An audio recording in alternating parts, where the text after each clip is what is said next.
পবিত্র আরাফার দিনের রোজার ফজিলত সম্পর্কে জানব।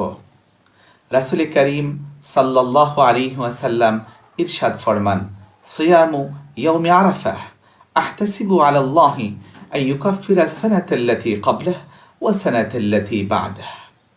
রাসূল পাক সাল্লাল্লাহু আলাইহি ওয়াসাল্লাম নূরের জবান থেকে ইরশাদ ফরমান, আমি আরাফার দিনের একটি রোজার ব্যাপারে এই আশা পোষণ করি যে আরাফার দিনের এই একটি রোজা পূর্ববর্তী জীবনের 1 বছর এবং পরবর্তী জীবনের 1 বছরের গুনাহের কাফফারা হয়ে যাবে।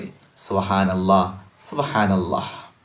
সুতরাং আসুন আমরা অন্তত আরাফার দিনের এই একটি রোজা রাখার মাধ্যমে পূর্ববর্তী জীবনের 1 বছর এবং পরবর্তী জীবনের 1 বছর, মোট 2 বছরের গুনাহ হতে পবিত্র হওয়ার চেষ্টা করি।